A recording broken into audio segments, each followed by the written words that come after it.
y debe de aprobarse antes de la ley electoral, porque la ley electoral tendrá que contener los criterios de cartografía electoral para el diseño de los 60 distritos que se proponen. Hay una, en la ley electoral. hay una convergencia precisamente en la ley electoral, por ejemplo, en cuanto al número de diputados o cómo queda conformado el Congreso. El tema del Congreso en tanto al número de diputados creo yo que no es realmente el debate. Hay un consenso de que no debe crecer más el Congreso. Estamos en el tema si va a bajar a 146 o se va a quedar en los 158. El tema está en estos 60, la propuesta de los 60 distritos electorales, que yo estoy totalmente de acuerdo en relación a que los distritos pequeños acercan más al ciudadano o a la ciudadana a su diputado, pero indiscutiblemente promueven el bipartidismo y ese es el temor. En casi todos los países, yo me atrevería a decir que todos los países donde los distritos electorales son pequeños no pasan de 3 los partidos políticos que realmente están representados en el Congreso. Y entonces esta propuesta en un Congreso como el nuestro, de 14 bancadas, es una propuesta mal vista porque los partidos minoritarios, que ha sido también el argumento para no reducir el Congreso, menos de 146 diputados, la mayoría de partidos pequeños, que los conocemos como las minorías, que representan las minorías, no estarían representados en el Congreso. Y esa discusión, que a veces es técnica y a veces es política, es una discusión que va a tomar mucho tiempo y que realmente hay que discutirla a fondo. Hay que discutirla a fondo primero para ver el tema técnico, si realmente los que promueven de que eso va a fortalecer el bipartidismo, tenemos o no tenemos la razón, versus el tema de que distritos pequeños nos va a acercar más. Eso, por supuesto, viene a cambiar el sistema de mesas y el sistema de todo, pero que se arregla realmente en el reglamento de la ley electoral y no necesariamente en todo el tema de la ley electoral. La advertencia es, si la ley electoral no pasa en los meses que quedan, ya no pasa. Y volvemos a tener las mismas reglas del juego para seguir eligiendo de la misma manera, con reformas o sin reformas constitucionales, porque las mismas reformas ya no serían aplicables si no hay una reforma electoral. Y el temor realmente de todo el mundo es, este Congreso le cuesta llegar a acuerdos. Es un Congreso donde no hay operadores políticos, donde realmente la misma bancada oficial está dividida, está hoy en todos los medios de comunicación, y el temor precisamente de la Constitución es que una vez en discusión aparecen las 100 y pico propuestas de los pueblos indígenas, lo que están proponiendo otros sectores, y paramos otra vez como el último intento de reformar la Constitución, donde al final lo que causó fue una gran confusión y lo que se aprobó no fue reforzado por la población en la consulta popular.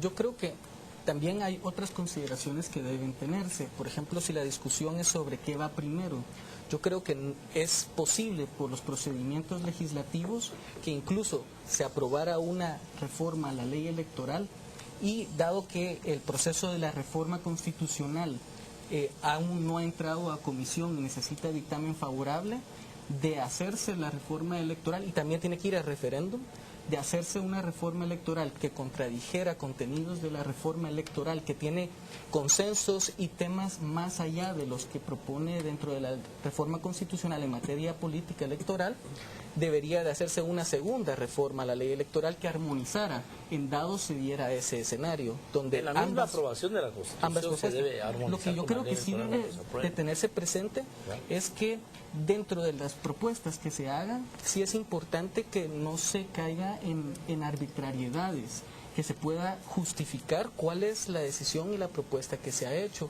Y yo tengo una preocupación importante, por ejemplo, con que si el consenso es entre 150 o 140 o 60 distritos, yo creo que necesita mayor fundamento un número de ese tipo, y precisamente en el tema constitucional, dado que es irreversible o el proceso cambia.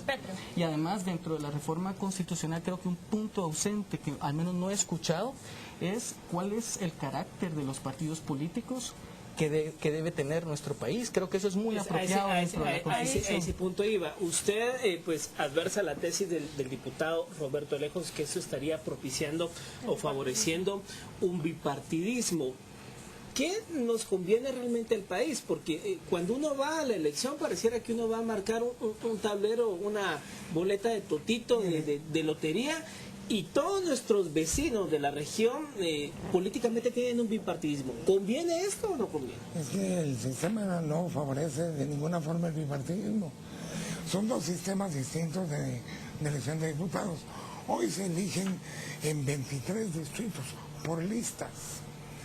Y la mayoría de ciudadanos no sabe ni quién es su diputado. Lo que hace el distrito es ir a un voto más personal. La persona no va a ir a votar más por el partido, va a ir a buscar más por la persona. Y los partidos empiezan a democratizarse cuando tienen que buscar liderazgos reales. Su candidato tiene que ser capaz de ganar un distrito en una elección donde incide primeramente el voto personal. ¿Y esto no se podría resolver por medio de la votación uninominal en la cual el votante llega la por votación la persona que quiere? uninominal sí tiene el peligro de provocar bipartidismo, la uninominal, porque se elige a uno por distrito. Probablemente el que gana la presidencia ya tiene una mayoría absoluta y abrumadora. El criterio de 2 diputados por distrito permite, primero el voto es más personal, no garantiza que se vota por un partido. Probablemente el segundo diputado quede en otro partido, probablemente el primero de los 2 diputados sea de un partido distinto, y permanece un nivel de lista nacional reducida que también garantiza una representación de minorías. Este sistema garantiza más legitimidad, representatividad y paso a democracia real, de una democracia formal donde nadie conoce quién es su diputado, ni hay controles democráticos de los electos, sin dejar de tener representación de minorías. Con un sistema de voto binominal, de ninguna manera se favorece el que vaya a haber bipartidismo. El voto de la ciudadanía va a ir a elegir a su diputado y los partidos van a ser mucho más responsables en quién ponen de candidatos en los distritos.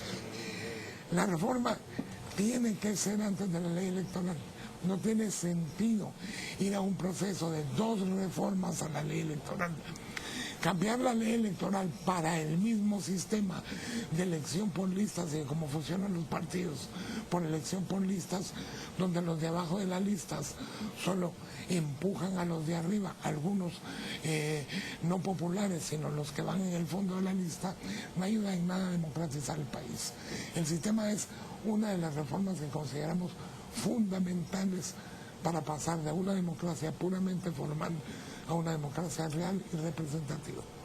Señor diputado, ¿qué tiene que decir al respecto? Mucho, podríamos pasar toda la mañana hablando del tema y es precisamente lo que nos hace, y sobre todo entre Tono y yo venimos desde la Asamblea Nacional Constituyente discutiendo estos temas, estuvimos juntos en la comisión que redactó la ley electoral y de partidos políticos en aquel entonces.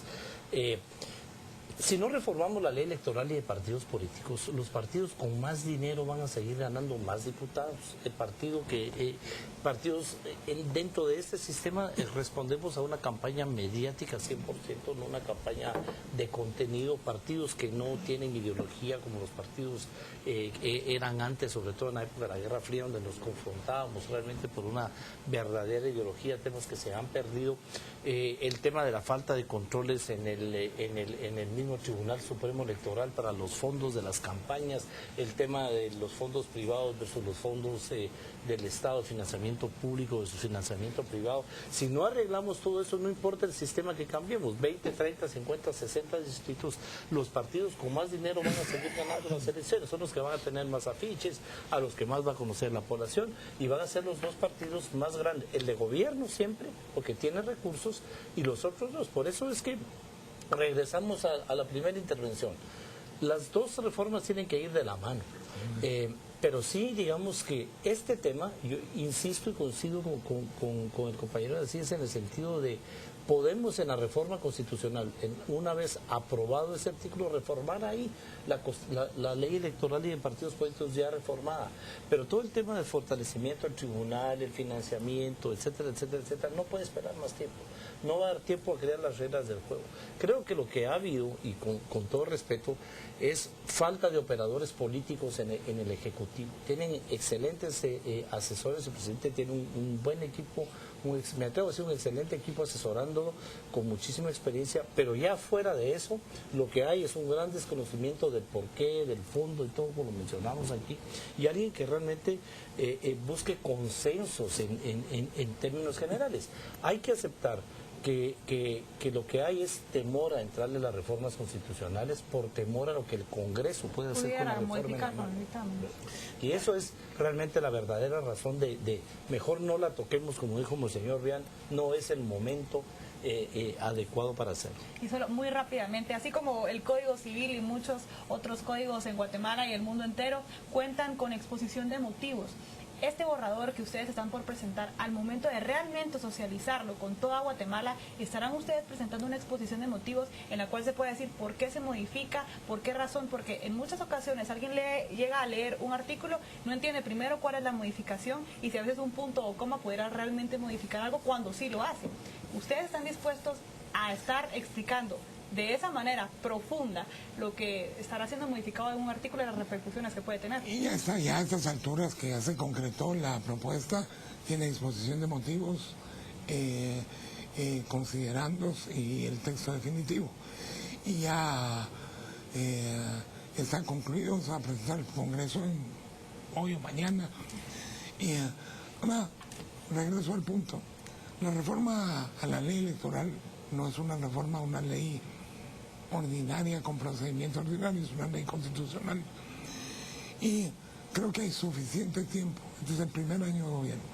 Si se aprueba la reforma constitucional, que contiene un cambio de distritos que es fundamental, más el financiamiento, el funcionamiento de los partidos, el financiamiento del Tribunal Supremo, eso se va preparando a la par.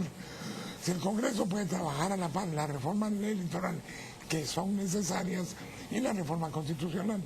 Aprobada la reforma constitucional solo concreta lo que se refiere a los distritos y ya se aprobó una reforma electoral con todos sus contenidos, tanto los que desarrollan la reforma constitucional como los que se pueden ir trabajando desde ya referente al funcionamiento de partidos, autoridades electorales y financiamiento de partidos políticos. Las dos cosas son fundamentales para la transición de una democracia formal a una democracia real, pluralista y participativa. Bueno, gracias a los tres por haber participado con nosotros en este interesante tema. Nos va a ocupar hasta fin de año, creo yo, estas posturas en cuanto a qué se debe entrar a conocer primero, si una va amarrada con la otra, pero vemos ya aquí pues un pequeño termómetro de cómo va a ser la discusión en lo político en el Congreso. Así es, muchísimas gracias a los tres por estar con nosotros, esperamos contar con su presencia en otra ocasión. Vamos a la pausa comercial, al regresar más información.